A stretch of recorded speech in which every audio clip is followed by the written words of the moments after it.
Bonjour à tous, bienvenue à la Renaissance. Je m'appelle Arnaud Viel. Aujourd'hui, je vais vous présenter la recette du Saint-Pierre. C'est un poisson de côte. Donc on aura des filets de Saint-Pierre qui seront levés. On ira au marché, on demandera des filets de Saint-Pierre qui seront ôtés des arêtes.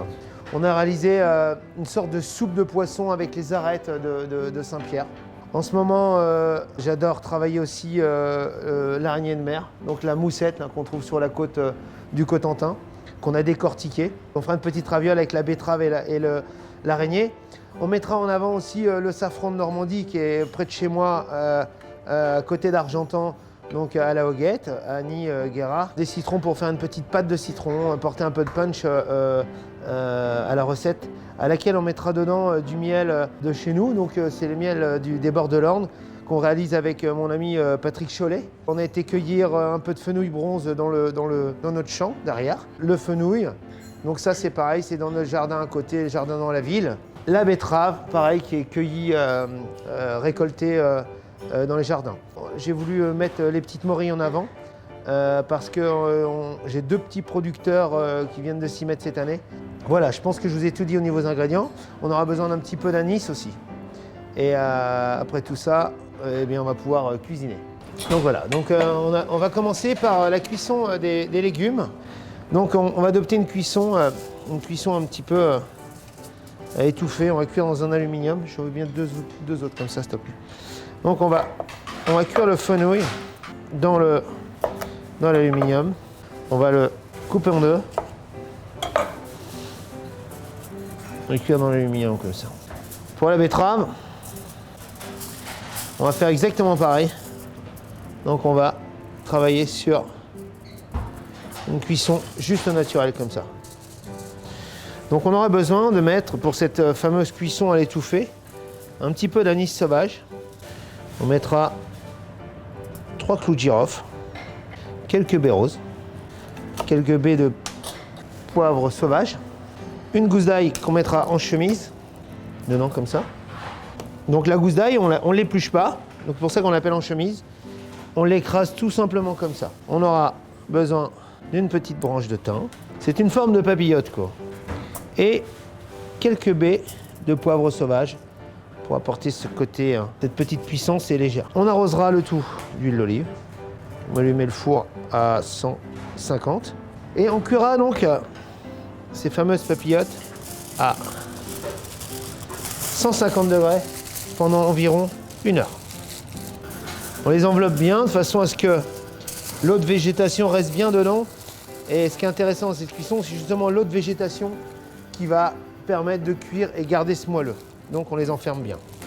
Voilà, donc on a démarré nos cuissons de betterave et de fenouil. Ensuite, nous allons réaliser notre pâte de citron.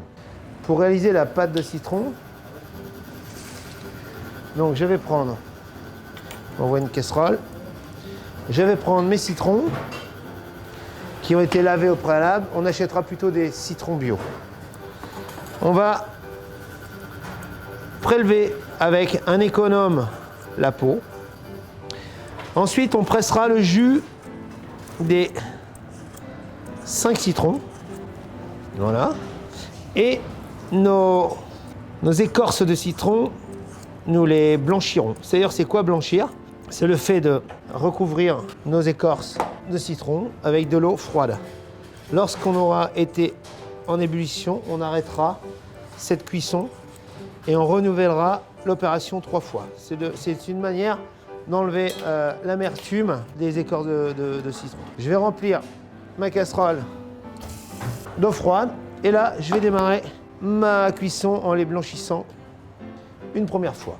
Donc, on va presser les citrons qui nous restent sans l'écorce. Donc ça, on fait ça tranquillement, comme ça va être fait.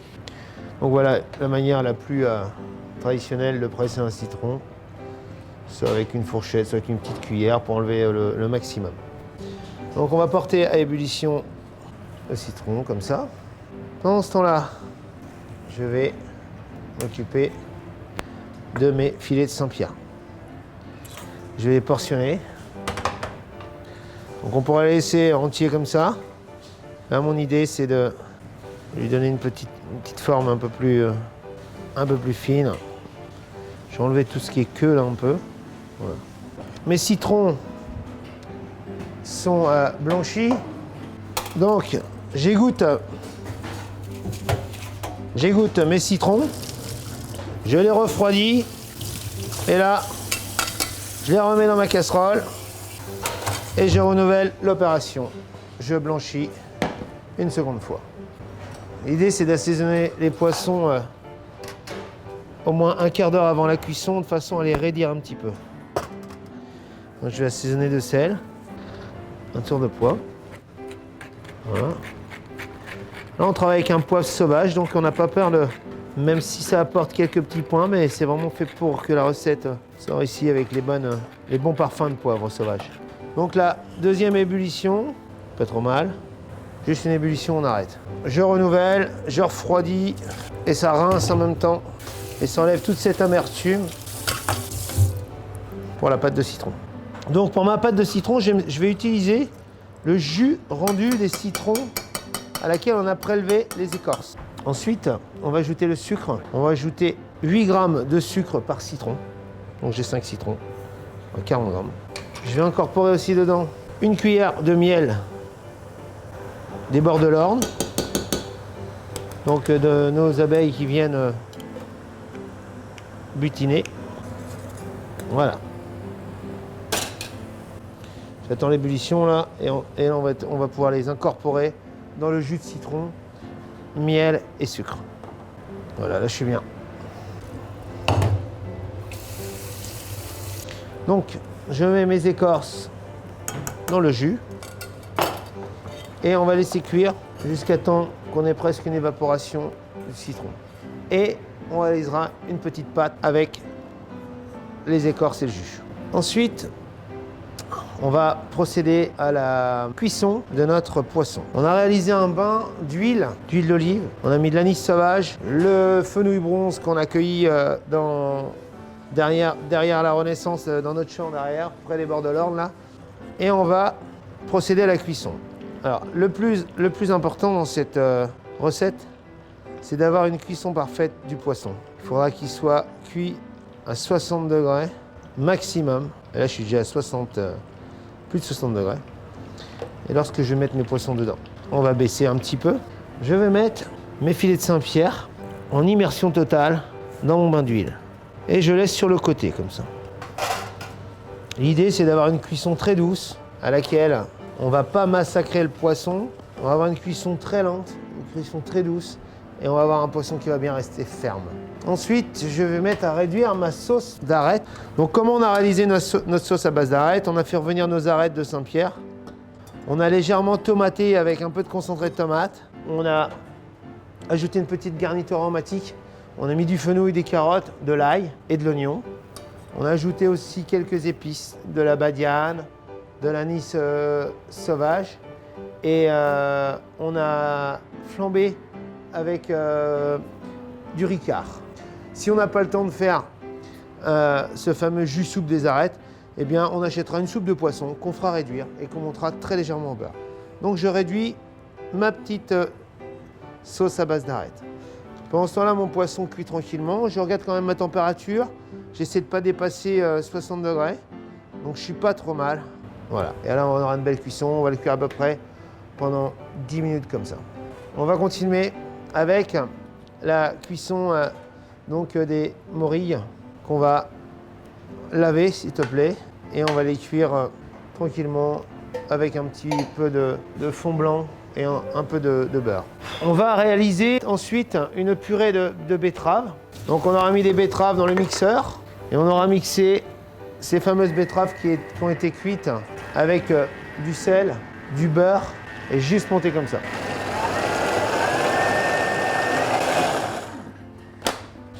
Donc j'incorpore mon beurre dans la purée.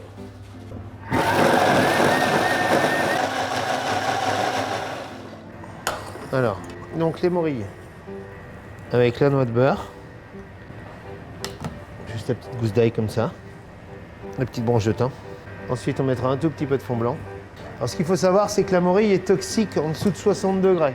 Donc on va mettre un petit film dessus. Les morilles, on va juste les cuire comme ça. Alors, on va les garder, mais le but c'est de les cuire au-dessus de 60 degrés, mais pas trop les cuire non plus, de façon à avoir un produit qui reste bien ferme et agréable en bouche.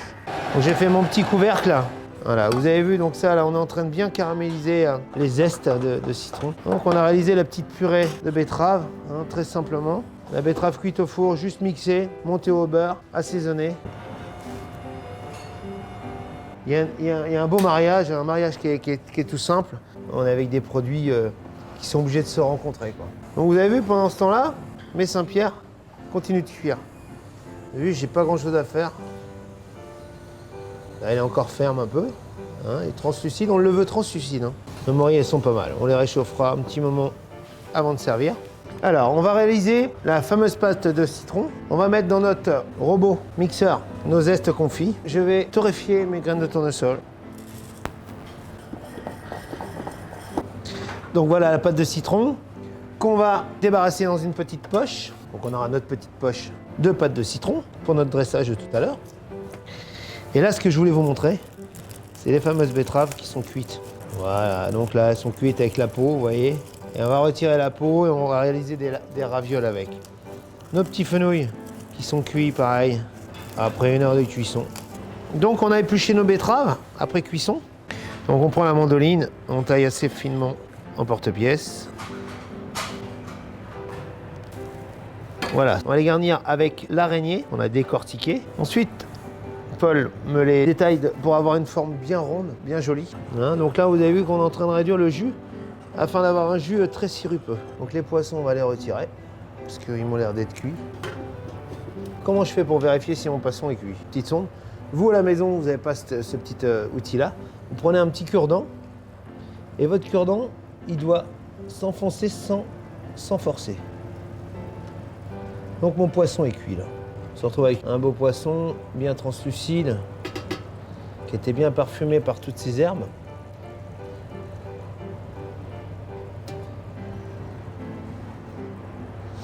La recette commence à bien avancer. Notre poisson est cuit, notre sauce est en train de réduire. On a torréfié les petites graines de tournesol. Nos betteraves qu'on a cuit, on les a taillées à la mandoline finement. Ensuite, on va les garnir avec l'araignée de mer au naturel, comme ça. On mettra juste un petit zeste de citron. On va râper comme ça là, le citron vert dans l'araignée. On va mélanger ça. Et ensuite, on va garnir nos petites ravioles.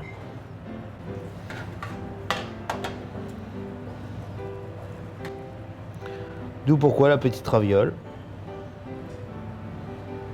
Maintenant, je vais avoir besoin de mes fenouils. Nos petits fenouils qui ont été confits, on va les portionner. Je vais les couper en quartiers.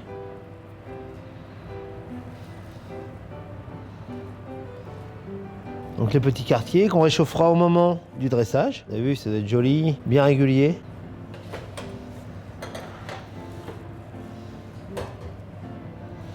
Lorsqu'on a travaillé notre jus de soupe, on a mis du safran. Là, je vais en rajouter un petit peu avant le glaçage.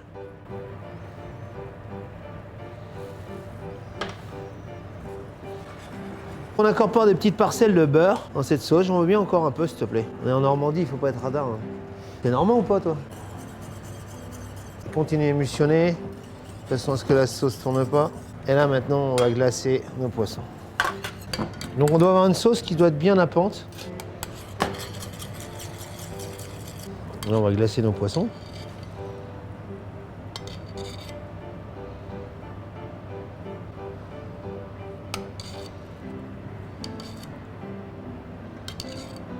On glace bien comme ça, de façon à recouvrir le poisson. On enverra le restant de la sauce en saucière. Et là, je rajoute un peu de safran. Voilà, comme ça. On se retrouve avec un beau poisson. Alors, le dressage, on prendra plutôt une assiette blanche pour bien voir le produit qui est dessus. On va réchauffer tous nos ingrédients juste avant d'envoyer les produits.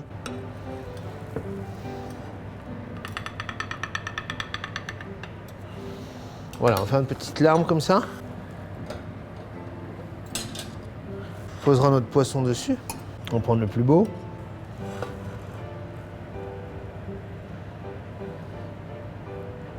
On aura besoin aussi de mettre la petite pâte de citron.